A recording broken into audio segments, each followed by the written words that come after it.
মই মা আৰু আদি আমি তিনিটাই ভাত খাই আছোঁ আৰু এয়া আমাৰ লগতে আছে লিলি। তাই প্ৰথমতে ভাত খালে। লিলি মানে যেতিয়াৰ পৰাই ভাত খাব পৰা হৈছে তেতিয়াৰ পৰাই মাৰ এনেকুৱা হৈছে যে তাইক আগতে ভাত দি লয়, তাৰপিছতে মায়ে খায়।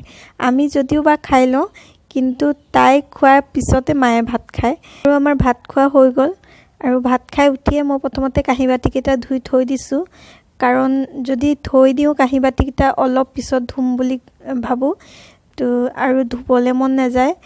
আৰু কাৰণ এতিয়া অলপ দিনৰ পৰা ইমান ঠাণ্ডা, একেবাৰে মানে ঠাণ্ডাৰ দিন আৰু তো তাকে আৰু এবাৰ বহিলে আৰু আকৌ যে আহিম মই কাঁহী বাতিকেইটা ধুম সেইটো মন নোযোৱা হৈ যায়। সেইকাৰণে ভাত খোৱাৰ লগে লগে আজিকালি মই কাঁহী বাতিকেইটা ধুই লওঁ। আগতে খুব যেতিয়া গৰম থাকে তেতিয়া মই কিন্তু অলপ টাইম মানে পিছতে ধুওঁ, কাৰণ খুব ৰ'দ হৈ থাকে, গৰম, তো ভাত খোৱাৰ লগে লগে নুধুওঁ। কিন্তু এতিয়া যিহেতু ঠাণ্ডা সেইকাৰণে মই ভাত খোৱাৰ লগে লগেই এতিয়া কাঁহী বাতিকেইটা ধুই প্ৰথমতেই থৈ লওঁ।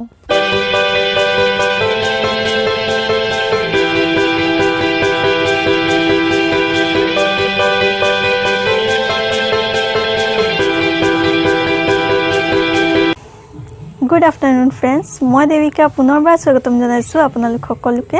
আশা কৰোঁ আপোনালোক সকলোৱে ভালে আছে। আৰু যোৱাকালি মই ঘৰত অহাৰ কথা কৈছিলোঁ আপোনালোকক, তো আজি আগবেলাতে মানে ৰাতিপুৱাই আমি আহি পাই গ'লোঁ।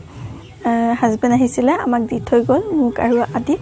আজি ৰাতিপুৱাৰ পৰাই আজি মাৰ লগত মানে ইফালে সিফালে কথা পাতি থাকোঁতে ইটো সিটো কৰোঁতেই ৰাতিপুৱাৰ পৰা মোৰ ব্লগটো ষ্টাৰ্ট কৰা নহ'ল আজি। তো দুপৰীয়াৰ পৰা আজি মোৰ ব্লগটো ষ্টাৰ্ট কৰিছোঁ। আৰু এতিয়া 2:30 বাজিলে, আমাৰ ভাত পানী খোৱা হৈ গ'ল কমপ্লিট। আলু, কচু, বিলাহী তেনেকৈ এটা তৰকাৰী বনাইছিলোঁ। তৰকাৰীটো কিন্তু মই বনালোঁ আৰু মায়ে দাইল বনাইছিলে আৰু মূলা আলুৱে ভাজি কৰিছিলে। তো এয়াই হৈছে আমাৰ আজি দুপৰীয়াৰ মেনিউ। আদিও খেলি আছে, মাও অকণমান শুই আছে।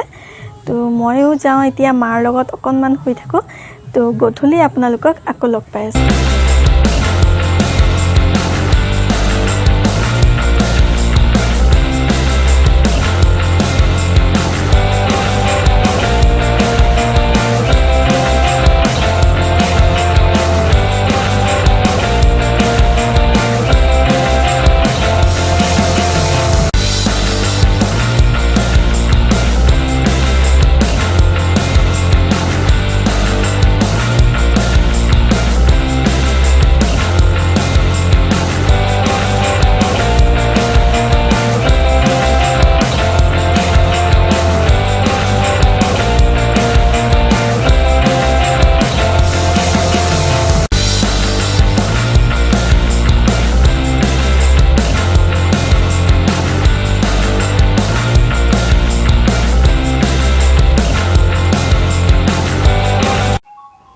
Good evening.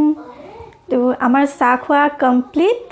তো আজি মই ভাবিছোঁ এটা ৰেচিপি আপোনালোকৰ লগত শ্বেয়াৰ কৰিম। তো বহুত দিনৰ পৰা ভাবি আছিলোঁ কিবা এটা ৰেচিপি আপোনালোকৰ লগত শ্বেয়াৰ কৰিম বুলি। তো এতিয়া যিহেতু ছট পূজা, সেইকাৰণে ভাবিছোঁ আজি মই আপোনালোকৰ লগত ঠেকুৱা ৰেচিপি এটা শ্বেয়াৰ কৰিম। ব'লক তেতিয়াহ'লে ঠেকুৱা ৰেচিপিটো চাই লওঁ। প্ৰথমতে মই ইয়াত লৈ লৈছোঁ 2 কাপ আটা, 4 ভাগৰ 3 কাপ লৈ লৈছোঁ চেনি পাউডাৰ, 2 চামুচ লৈছোঁ গাই ঘি, মিহিকৈ কাটি লোৱা ডাব নাৰিকল 2 চামুচ আৰু ডাব নাৰিকলৰ গুড়ি লৈছোঁ মই ইয়াত 2 চামুচ, আধা চামুচ চফ লৈছোঁ আৰু 1 চামুচ কিচমিচ। তাৰপিছত মই ইয়াত লৈ লৈছোঁ আধা কাপ গাখীৰ। ইয়াত মই কোনো মেজাৰিং কাপ ইউজ কৰা নাই। সাধাৰণতে যিটো চাহ খাওঁ আমি কাপত, সেইটো কাপেই মই ইউজ কৰিছোঁ। প্ৰথমতে মই তেলখিনি আটাত দি আটাখিনি ভালদৰে মিলাই ল'ম।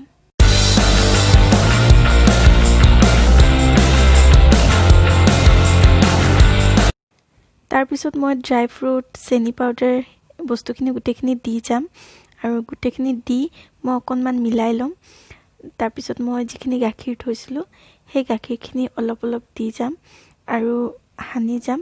কিন্তু আমি যেনেকৈ আটা সানো তেনেকৈ কিন্তু সানিব নালাগে। জাষ্ট গাখীৰখিনি দি আটাখিনি একে জেগাত গোটাই ল'ব লাগে।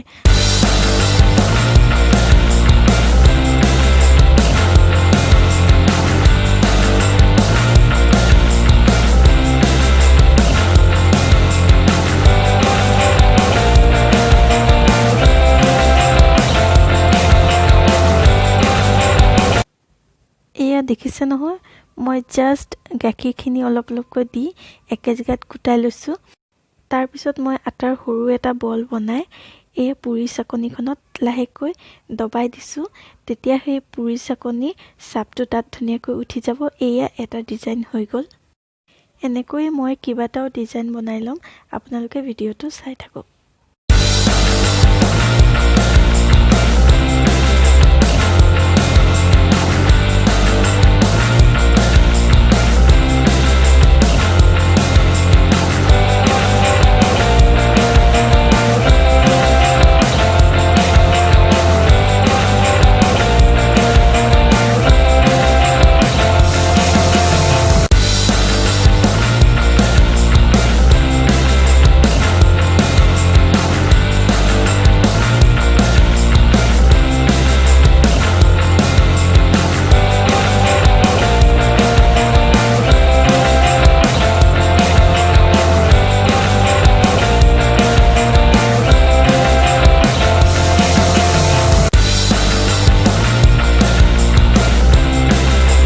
ঠেকুৱাকেইটা মোৰ হৈ গ'ল কেইবাটাও মই ইয়াত ডিজাইন বনাইছোঁ এয়া চাওক তাৰপিছত মই তেল গৰম কৰি লৈ একেবাৰে লো ফ্লেমত ঠেকুৱাকেইটা ভাজি ল'ম টাইমটো অলপ বেছি লাগিব পাৰে কিন্তু জুই তাপটো যদি বাঢ়ি থাকে তেতিয়া আমাৰ ভিতৰৰ পৰা ঠেকুৱাখিনি ভালদৰে নিসিজিব সেইকাৰণে লো ফ্লেমতে আমাৰ ঠেকুৱাকেইটা ভাজিব লাগিব একেবাৰে গোল্ডেন ব্ৰাউনকৈ আৰু এয়া ঠেকুৱাকেইটা ৰেডি হৈ গ'ল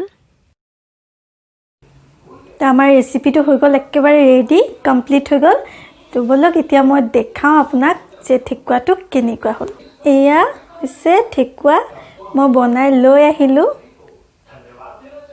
বহুত ধুনীয়া হৈছে চাবলৈও খুব ধুনীয়া হৈছে আৰু খাবলৈও কিন্তু খুব ভাল মানে একেবাৰে ক্ৰিস্পি হৈছে আৰু খাই কিন্তু খুব ভাল লাগিছে আমাৰ আদিও খাই আছে হিউ কৈ আছে খুব ভাল লাগিছে আৰু ময়ো অকণমান টেষ্ট কৰিছিলোঁ ভাল লাগিছে টেষ্ট হৈছে এয়া চাওক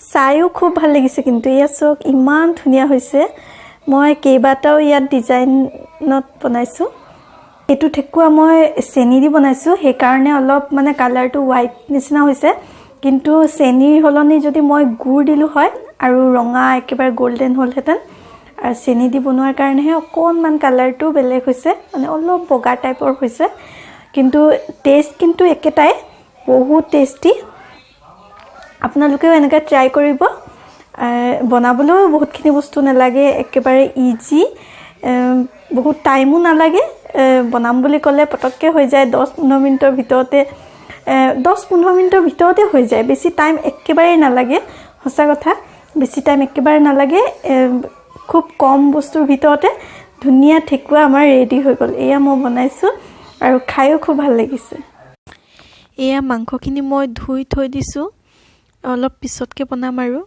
তো বাকী কামখিনি এতিয়া কৰি ল'লোঁ খোৱাখিনি বনায়ো ল'লোঁ আৰু খালোঁ কেইটামান খুব টেষ্টি হ'ল তো তাৰপিছত মই এতিয়া কাঁহী বাতিখিনি ধুই আহিলোঁ চাহৰ যিখিনি বনোৱাৰ পিছত যিখিনি ওলাইছিলে আৰু চাহৰ তাৰপৰা সেইখিনি ধুই মেলি আহিলোঁ আৰু আদা নহৰুখিনি মই একেবাৰে মিক্সিত দি ৰেডি কৰি থৈ আহিছোঁ সেইখিনি গোটেইখিনি মায়ে কৰি দিলে একেবাৰে বাকচিকলৈ গুচুৱাই ৰেডি কৰি দিলে পেষ্ট কৰি ল'ম তাৰপিছত ভাত আৰু মাংস বনাম এতিয়া আমি ভাত পানী খাই একেবাৰে আজৰি হ'লোঁ আৰু 11টা বাজিলে এতিয়া মায়ে টিভি চাই আছে আদি আছে মোৰ লগতে আৰু ভাইটিও ভাত খালে সি আছে তাৰ ৰুমত হোৱা নাই মোবাইলে চাই আছে চাগে তো তাকে আৰু আজি দিনটো কি কৰিলোঁ কি নাই আপোনালোকৰ লগত শ্বেয়াৰ কৰিলোঁ আশা কৰোঁ ভিডিঅ'টো চাই আপোনালোকৰ ভাল লাগিছে যদি ভাল লাগে তেতিয়াহ'লে লাইক এটা কৰি দিব আৰু তেতিয়াহ'লে আজিলৈ ইমানতে শেষ কৰোঁ পুনৰ আন এটা ব্লগ লৈ আপোনালোকক আকৌ লগ পাম